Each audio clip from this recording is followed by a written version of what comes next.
Now, I would be remiss at this point not to speak about the March 21st, 2017 golf course fire. The official cause was unintentional. Now, left as a preserve, I feel this is a continued fire hazard. And we can attest to all the fires that we're getting now. I think it's a fire hazard to all our neighborhood. We have one road in and out here, especially in light of all these brush fires. This is a very real concern. Susan now will now address other frequently asked questions that have been raised by our community regarding the potential development of the subject property. Lien holders outlined and the purchase contract entitled for.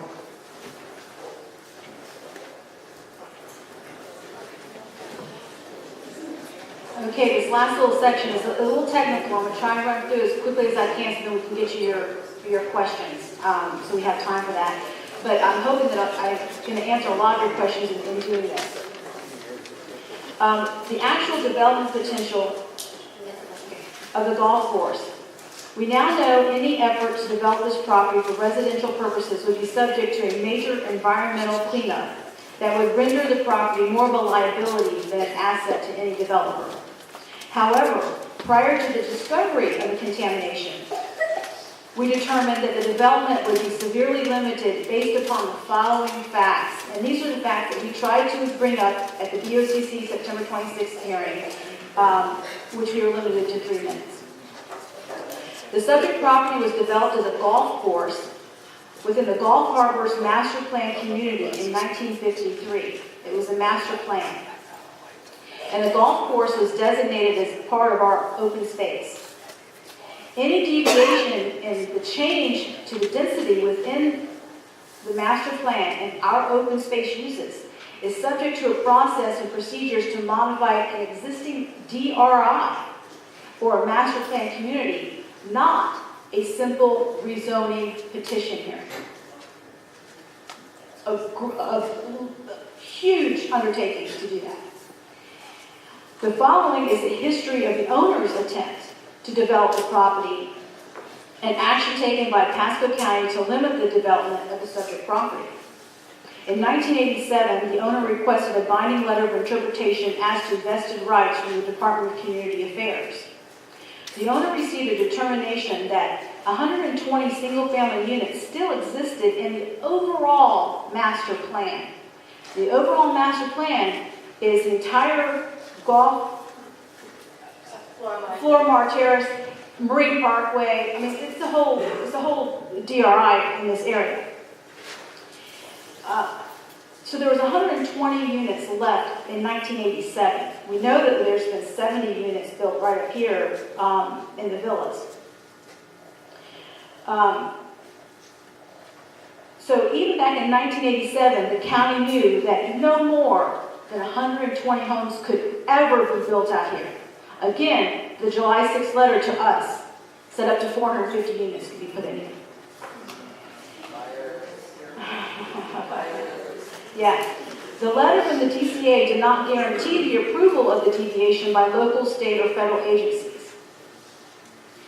We have all these binding letters, everything we're talking to you guys about. If y'all have a question or if y'all want to see the documents, email us. We have every slip of paper to back up everything we said. In 2004, a potential purchaser of the property sought approval to rezone the property to residential 3 for the purpose of developing a subdivision of 90 single-family lots. It filed a rezoning petition with Pasco County. However, the Pasco County Zoning Code Compliance Department recommended a denial of the petition. While being considered by the Pasco County Planning Commission, the rezoning application was withdrawn. The reason stated by the zoning department for the denial is that the rezoning request was inconsistent with Article 3, subsection 3.303.2E1 of the Pasco County Land Development Code.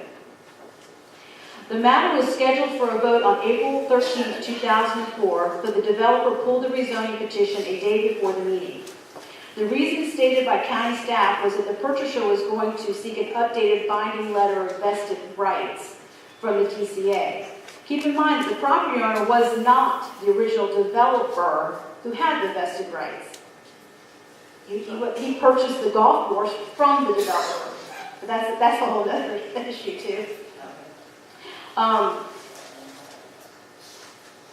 The rezoning application included an affidavit prepared by Hobby and Hobby on behalf of their client, the owner of the golf course, who, from what I understand, I never met the gentleman, but he loved his golf course. He loved this community. He walked to that golf course every day, and he lived on that course. He loved his golf course.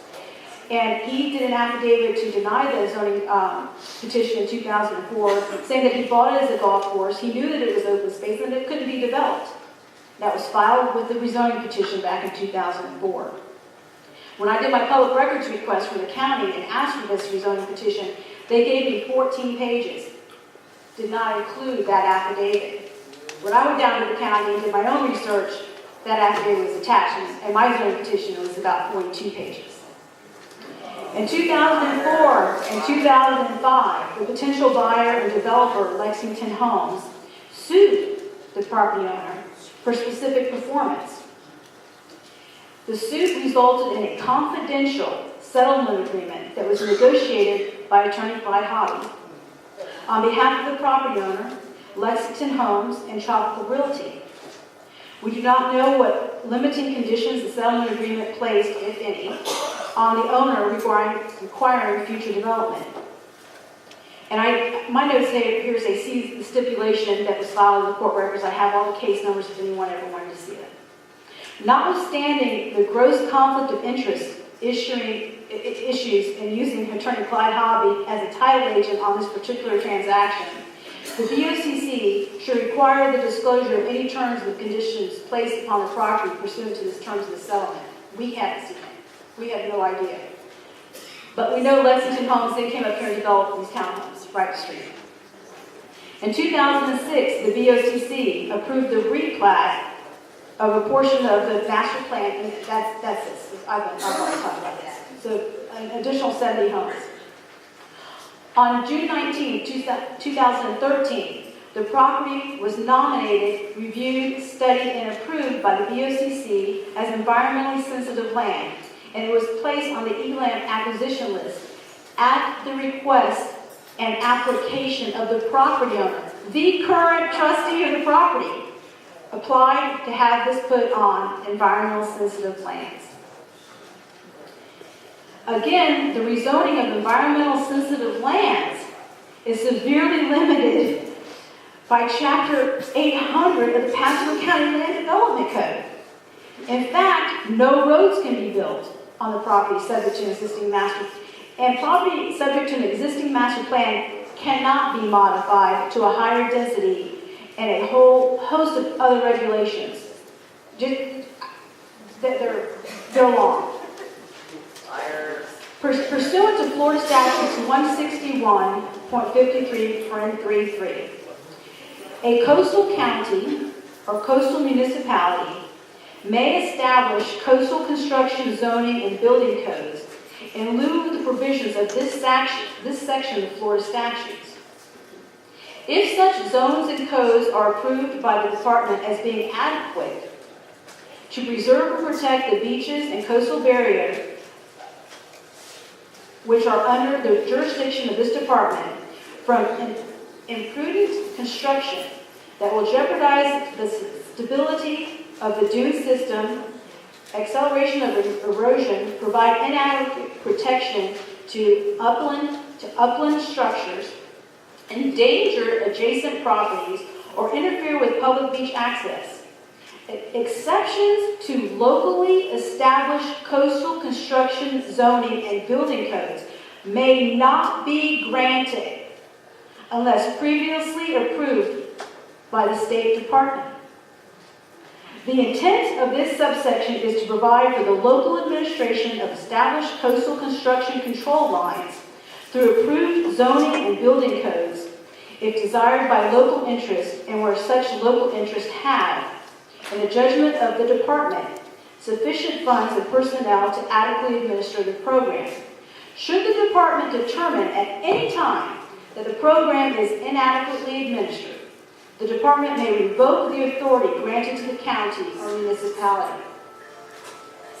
In compliance with this statute, Pasco County adopted Chapter 4 of its comprehensive plan, which is the coastal management goals, objectives, and policies within Pasco County. Policy 2.2.1 discusses the coastal high hazard area, which designated most of the county west of US 19, about 98% of it, west of US 19, as a coastal high hazard area.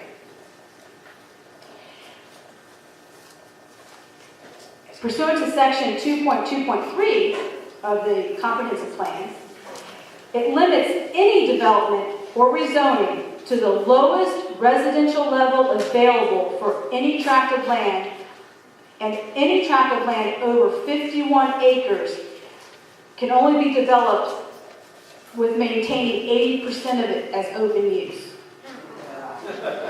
So again, I don't know about you guys, but I think there's a lot of reasons why this property could never have been developed.